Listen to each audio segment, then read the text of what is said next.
20 company CRPF കൂടിയെത്തി പാറ്റകളെ തീർക്കുന്നു. രാജ്യത്തിന്റെ ആഭ്യന്തര സുരക്ഷയെ വെല്ലുവിളിച്ചുകൊണ്ട്, ഇന്ത്യയുടെ പരമാധികാരത്തെ വെല്ലുവിളിച്ചുകൊണ്ട് ഏതാനും പിള്ളേർ നടത്തുന്ന ഈ ഒരു ജൻസി പ്രക്ഷോഭം എന്ന പേരിൽ അഭിജിത് ദീപ്കയും കാട്ടിക്കൂട്ടുന്ന ഈ നാടകത്തെ തകർത്ത് തരിപ്പണമാക്കാൻ ഇതാ 20 കമ്പനി CRPF ജവാന്മാർ കൂടിയെത്തുന്നു. ബംഗാളിൽ നിന്നാണ് അവർ വരുന്നത്. ഇപ്പോൾ നിലവിൽ 30 കമ്പനി CRPF സേനയാണ് അവിടെ വിന്യസിച്ചിരിക്കുന്നത്. കൂടാതെ അവിടെ റാപ്പിഡ് ആക്ഷൻ ഫോഴ്സ് ഉണ്ട്, ഡൽഹി പോലീസ് ഉണ്ട്. ഇതിന് പുറമെയാണ് ഇന്ന് ബംഗാളിൽ നിന്നും 20 കമ്പനി CRPF സേന അവിടേക്ക് വരുന്നത്. എന്തുകൊണ്ട് വരുന്നു?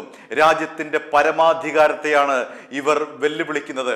ഇത് വെറുമൊരു പിള്ളേരുകളിയല്ല, മറിച്ച് നമ്മൾ ഇന്ത്യയിലെ ജനങ്ങൾ ജനാധിപത്യപരമായി തെരഞ്ഞെടുക്കപ്പെട്ട ഒരു സർക്കാരിനെ അട്ടിമറിക്കാനുള്ള ഗൂഢാലോചനയുടെ ഭാഗമാണ് CJPയുടെ ഈ ഒരു സമരമെന്ന് നമ്മൾ ഓരോരുത്തരും ഇന്ത്യൻ പൗരന്മാരെന്ന നിലയിൽ തിരിച്ചറിയേണ്ടിയിരിക്കുന്നു.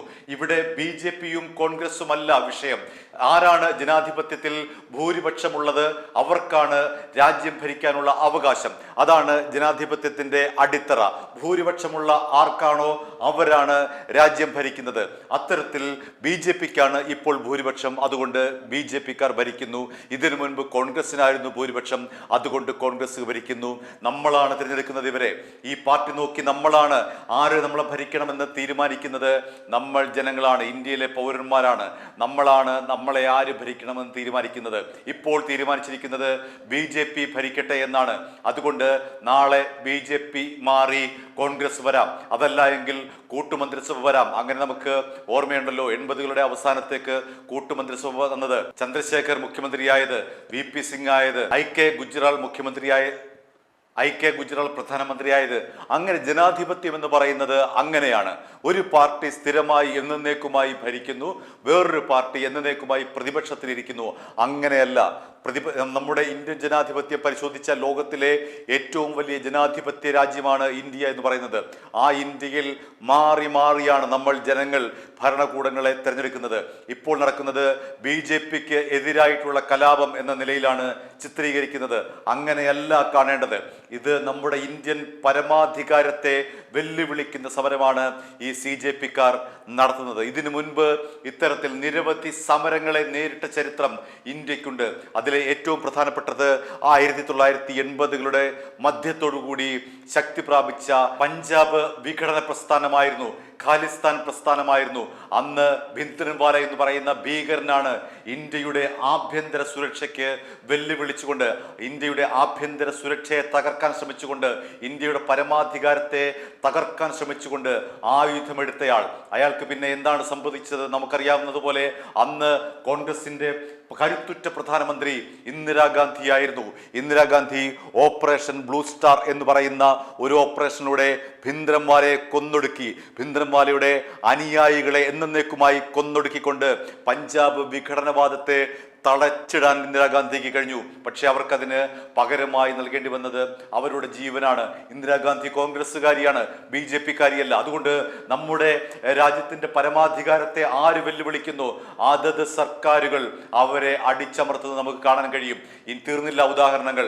നാഗാലാൻഡ് വിഘടനവാദ പ്രസ്ഥാനം ഉയർന്നു വന്നു, അവരെയും നമ്മുടെ ഇന്ത്യ അടിച്ചമർത്തി. പിന്നീട് അതാ ഉയർന്നു വരുന്നു മിസോറാമിൽ വിഘടനവാദ പ്രസ്ഥാനങ്ങൾ, അവരെയും അടിച്ചമർത്തി. ആസാമിൽ എത്രയോ നാളുകളാണ് ബോഡോ തീവ്രവാദികൾ തീയിട്ടത്. ആസാമിനെ കത്തിച്ചില്ലേ ബോഡോ തീവ്രവാദികൾ അവസാനം? ഇപ്പൊ എവിടെയാണ് ബോഡോ ഉള്ളത്? ഒന്നാലോചിച്ച് നോക്കുക. പിന്നീട് സ്വതന്ത്ര ഇന്ത്യയുടെ തലവേദനയായിരുന്ന കാശ്മീരിൽ ദിവസവും എത്രയോ പൊട്ടിത്തെറികൾ. നമ്മുടെ നിരപരാധികളായ എത്രയോ സൈനികരെയാണ് ഈ കൊടും ഭീകരവാദികൾ കാശ്മീരിനെ വിഘടിപ്പിക്കുമെന്ന് പറഞ്ഞുകൊണ്ട് അവിടെ കിടന്ന് കാണിച്ചു കൂട്ടിയ കാര്യങ്ങൾ. എത്രയോ നിരപരാധികളായ സൈനികരെയാണ് അവർ കൊന്നൊടുക്കിയത്. ഇപ്പോൾ എവിടെ പോയി? കാശ്മീരിലെ വിഘടനവാദികൾ എല്ലാത്തിനെയും അടിച്ച് നിരത്തിയിരിക്കുന്നു.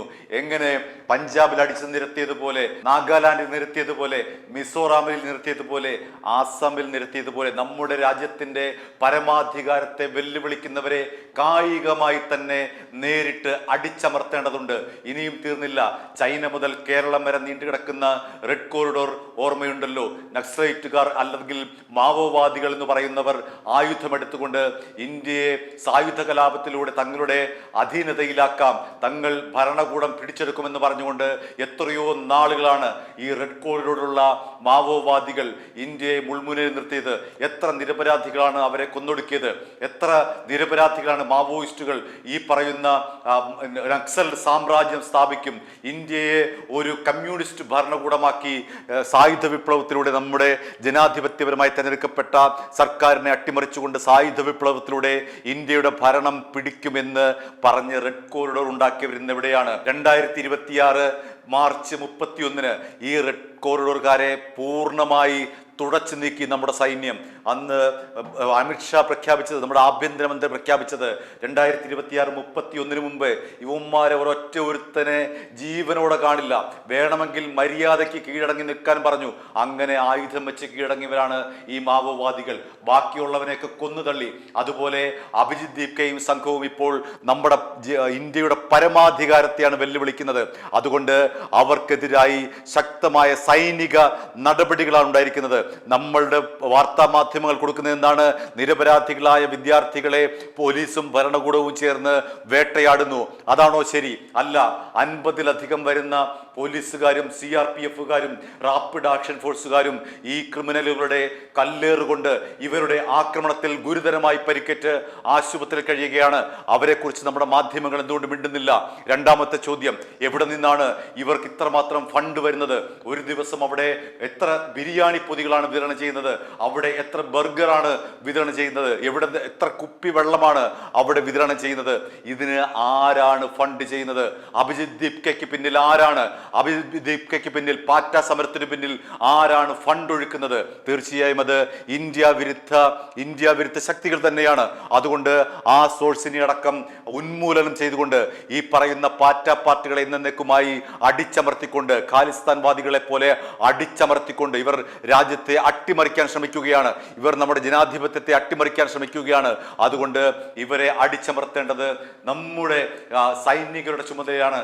നമ്മൾ ഭരണമേൽപ്പിച്ച, നമ്മൾ ജനാധിപത്യമായി തെരഞ്ഞെടുക്കപ്പെട്ട ഭരണകൂടത്തിന്റെ ഉത്തരവാദിത്തമാണ്. അത് BJPയോ കോൺഗ്രസോ ആരുമാകട്ടെ, അവരുടെ പ്രധാനപ്പെട്ട ഉത്തരവാദിത്തം ഇത്തരത്തിൽ രാജ്യത്തിന് എതിരെ നമ്മുടെ ഇന്ത്യയുടെ പരമാധികാരത്തെ ചോദ്യം ചെയ്യാൻ വേണ്ടി തെരുവിലിറങ്ങി അക്രമം കാണിക്കുന്നവരെ അടിച്ചമർത്തുക, അടിച്ചൊതുക്കുക, കായികമായി നേരിടുക, അത് മാത്രമായിരിക്കണം ലക്ഷ്യം. അത്തരത്തിലാണ് ഇപ്പോൾ 20 CRPF കമ്പനി കൂടി ഡൽഹിയിലേക്ക് എത്തിയിരിക്കുന്നത്.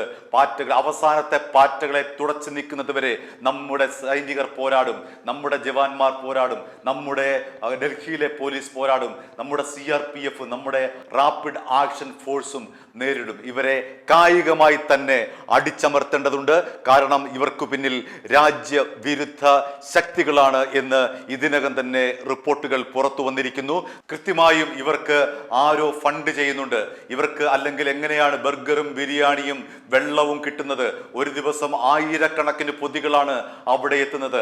അതിനു പിന്നിൽ ഫണ്ട് ചെയ്യുന്നവര് ആരാണ്? അവർ രാജ്യദ്രോഹികൾ തന്നെയാണ്. അവരെയും അടിച്ചമർത്തുക, അവരെയും കായികമായി അടിച്ചമർത്തുക. എങ്ങനെയാണ് മാവോവാദികളെ നേരിട്ടത്? അതുപോലെ നേരിടേണ്ടവരാണ് ഈ അഭിജിത് ദീപ്കയും പാറ്റകളും. i2i News, an eye for truth. i2i News subscribe ചെയ്തിട്ടില്ലാത്തവർ ഇപ്പോൾ തന്നെ സബ്സ്ക്രൈബ് ചെയ്യുക. നോട്ടിഫിക്കേഷൻ ലഭിക്കുവാൻ ബെൽ ബട്ടണും അമർത്തുക.